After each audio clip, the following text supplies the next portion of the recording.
সিলিন্ডারের সমস্যা চলে দেশের মধ্যে। সিলিন্ডারের লেগে আমরা তো রেস্টুরেন্ট বন্ধ করতে লাগে, কেরাসিনও পাইতাছি না, কমার্শিয়ালও পাইতাছি, ডোমেস্টিক দেয় এও যদি আমরা গড়তি আনি এও আয়া রেট মারে। মাস থেকে আমরা কোনো সিলিন্ডার পাইলাম না, কমার্শিয়াল সিলিন্ডার আর কি পাইলাম না। কিন্তু কমার্শিয়াল সিলিন্ডার না পাইলে আমরা দোকান কেমন চালাইব?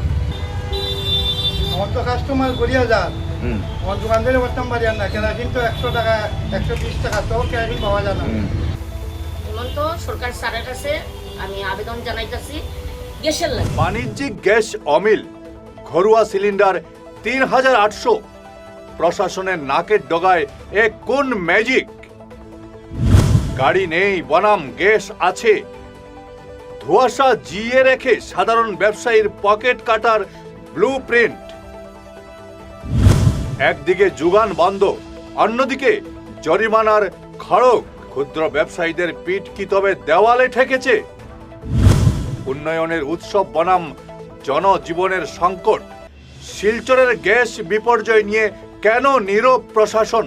নমস্কার, আপনারা দেখছেন ঈশান বাংলা পয়েন্ট ব্ল্যাঙ্ক। গল্প নয়, শুধু সত্য। আজকের প্রশ্নটা খুব সোজা। সাধারণ মানুষের হ্যাসেল নিয়ে ছিনিমিনি খেলার অধিকার কে দিল? শিলচর শহরে বাণিজ্যিক গ্যাসের হাহাকার আজ 1 মাসেরও বেশি সময় ধরে। কিন্তু রহস্যজনক বিষয় হলো, সংকট আছে অথচ সমাধান নেই। আছে শুধু একরাশ অজুহাত। বাজারে এখন শোনা যাচ্ছে গুঞ্জন, মধ্যপ্রাচ্যের অস্থিরতা বা যুদ্ধের প্রভাব নাকি সিলিন্ডারের যোগানে পড়েছে। কিন্তু প্রশ্ন হলো, এই তথ্যের সত্যতা কোথায়? এই ধোঁয়াশাকে কাজে লাগিয়ে কি এক শ্রেণীর অসাধু চক্র সাধারণ ব্যবসায়ীদের পকেট কাটার ব্লু প্রিন্ট তৈরি করেছে? যদি সত্যি দেশে গ্যাসের সংকট থাকে, তবে সেই সত্যটা প্রশাসনের পক্ষ থেকে কেন স্পষ্ট করা হচ্ছে না? নাকি এই ধোঁয়াশা জিয়ে রেখেই কালো বাজারের জাল বিছানো হচ্ছে? প্রথমে শুনে নিন এক ক্ষুদ্র ব্যবসায়ী কি বললেন। গ্যাস নাই, বাচ্চা কাচ্চা খাওয়াতে পারি না, বাজার আমি এদের উপরে চলি। মেয়ে একটা পরে খাল দিয়ে আরো মেয়ের পড়াশোনা খরচ চালাইতে পারি না, দোকান বন্ধ। এখন গ্যাস নেই, আমার এখানে অফিসে গেছি কমার্শিয়াল অ্যাপ্লাই করবো লেগে, কমার্শিয়াল বন্ধ। তারা হচ্ছে জায়গার থেকে বন্ধ। নতুন অ্যাপ্লাই করবার লেগে গেছি, হচ্ছে অ্যাপ্লাইও বন্ধ। গ্যাস আজকে যদি আনি 25 দিন 26 দিন পরে চলার লাগে, আমরা বাচ্চা কাচ্চা লিয়া কীরকম চলতাম, বা বাচ্চা কাচ্চা লইয়া কীরকম পড়াশোনা করাতাম, বাচ্চা কাচ্চারে কেমনে খাইতাম, কেমনে চলতাম, আমরা কোনো উপায় নাই। ছোটো মুটো একটা দোকান দিয়ে আমি তাকে খোলা পারলে এটা দিয়ে পড়াশোনা করাই, এটা দিয়ে আমি বড় সংসার চলাই। আমার কোনো আর্থিক অবস্থা অন্য কিছু নাই, খালি আমি এটার উপরে ভরসা করি। আমরা গ্যাসের খুব প্রবলেম, গ্যাসের অসুবিধা হইতেছে। আমরা দোকানদারের মানে কমার্শিয়াল লাগে, কমার্শিয়াল পাইতেছি না, দিকে কতদিন দিকে মানে মাসে হয়ে যায়। তাছাড়া সংকট ও কেরাসিন দিয়া জ্বালাই দিয়া আমরা কাজ করি, কত অসুবিধা হয়। তো হয় না, আমরা কমার্শিয়াল লাগে, ইমিডিয়েটলি লাগে। চলে আজকে তো নাইলেও 15-20 দিন তো ওই জায়গায় প্রবলেমটা চলে। হ্যাঁ, এটা আর করার কিছু না। খালি গ্যাস আইতেছে, গ্যাস তো কমার্শিয়াল দেয় 25 দিনে 1.5 মাসের গ্যাস, সময় বইয়ের গ্যাস পাই দিচ্ছে। আমার করেই লাগে, দোকানে কিছু লাগবে, আমরা তো কমার্শিয়াল দোকান। কমার্শিয়াল সিলিন্ডার লাগে, দোকান ব্যবসা করিয়া খাইতে লাগে। ব্যবসা চলেন না, খাইমু কিরকম? কমার্শিয়াল সিলিন্ডার পাইলাম না কোনো এজেন্সি। কমার্শিয়াল সিলিন্ডার ছাড়া তো এখন দৌড়াদৌড়ি করে, ডোমেস্টিক ছোটো সিলিন্ডার জ্বালাইলে দৌড়াদৌড়ি করে। এখন কেমনে আমরা ব্যবসা করিয়া খাইতাম? আমার তো কাস্টমার গড়িয়া যান, আমার দোকানদারে করতাম পারিয়ার না, কেরাসিন তো 100 টাকা 120 টাকা, তো কেরাসিন পাওয়া যায় না। আমার কি হবে? একদিন দোকান খুলি আর একদিন খুলি না। আমার দোকান ভালো জমা করছি, খাই মুখ মার্কেটে ওখানে গেলে পরে পাওয়া যায় না, গেলে পরে গাড়ি আইছে না। একবার দৃশ্যটা কল্পনা করুন। শিলচরের একটি গ্যাস এজেন্সিতে গেলে জুটছে শুধু গাড়ি আসছে না। কিন্তু ঠিক সেই মুহূর্তেই কালোবাজারে একটি ঘরোয়া সিলিন্ডার ৩,৮০০ টাকা পর্যন্ত দামে অবলীলায় বিক্রি হচ্ছে। প্রশাসন কি তবে এই ম্যাজিক দেখছে না? যদি সিলিন্ডারের আকালি থাকে, তবে কালোবাজারিরা এত সিলিন্ডার পাচ্ছে কোথা থেকে? আরো বড় বিড়ম্বনা দেখুন, একদিকে বাণিজ্যিক গ্যাস নেই, অন্যদিকে পেটের দায়ে যদি কোনো ক্ষুদ্র ব্যবসায়ী ঘরোয়া সিলিন্ডার জ্বালান, অমনি প্রশাসনের টিম পৌঁছে যাচ্ছে জরিমানা করতে। সিলিন্ডার বাজেয়াপ্ত হচ্ছে। বাহ, চোর ধরছেন ভালো কথা, কিন্তু চুরি করার পরিস্থিতিটা তৈরি করলো কে? শুনে নিন এক ক্ষুদ্র ব্যবসায়ী আবারও কি বললেন। ঝুলন্ত সরকার স্যারের কাছে আমি আবেদন জানাইতেছি গ্যাসের লাগে। দেখুন গ্যাস ছাড়া আমরা চলবো কেন? কেরাসিনও পাইতেছি না, কমার্শিয়ালও পাইতেছি, ডোমেস্টিক দেওয়া এও যদি আমরা ভর্তি আনি এও আয়া রেট মারে।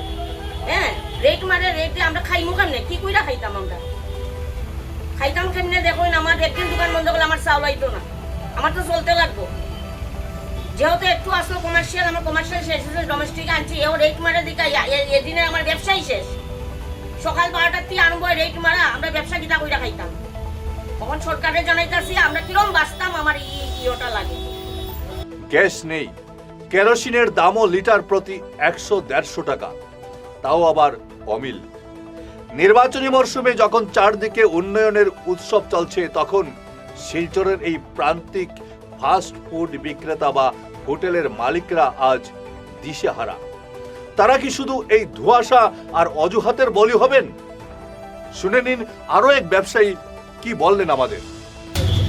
এই যে সিলিন্ডারের সমস্যা চলে দেশের মধ্যে, সিলিন্ডারের লেগে আমরা তো রেস্টুরেন্ট বন্ধ করতে লাগে। আমরা রেস্টুরেন্ট বন্ধ করিয়া বয়া 4-5 দিন থেকে, কারণ কমার্শিয়াল সিলিন্ডার যে রেস্টুরেন্ট চলাইতে লাগে।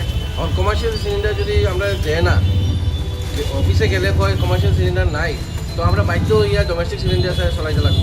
আর ডোমেস্টিক ইয়া যদি চলাই, সে রেট মারে ইয়া 10,000 টাকা ফাইন, 20,000 টাকা ফাইন, সিলিন্ডার উঠে লইয়া যাও গিয়া।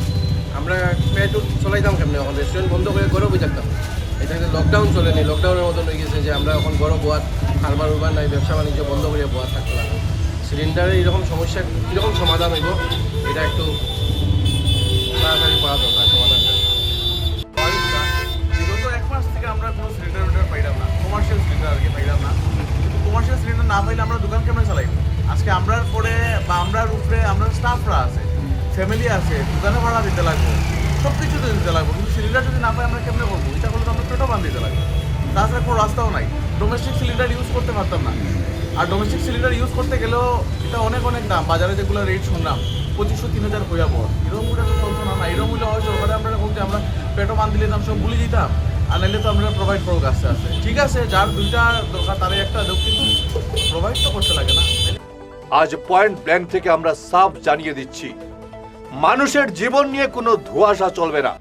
যদি সরবরাহ সমস্যা থাকে তবে বিকল্প কি? কেন সাধারণ ব্যবসায়ীদের উপর এই মানসিক ও আর্থিক অত্যাচার চালানো হচ্ছে?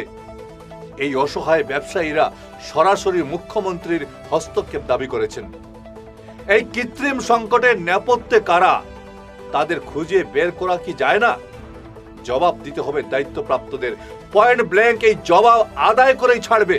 শহর কি গ্রাম, পয়েন্ট ব্ল্যাঙ্কের রাডারে এখন সবাই। নেতাদের প্রতিশ্রুতির আড়ালে দুর্নীতির গন্ধ পেলে আমরা সেখানে হানা দেবই।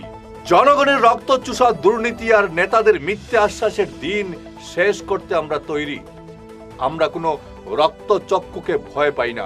অবহেলিত গ্রামের অধিকার আর বঞ্চিত মানুষের ক্ষোভ নিয়ে আমরা আসছি সরাসরি বিদ্ধ করতে। পয়েন্ট ব্ল্যাঙ্ক, এখানে আপুসের কোনো জায়গা নেই। ধন্যবাদ।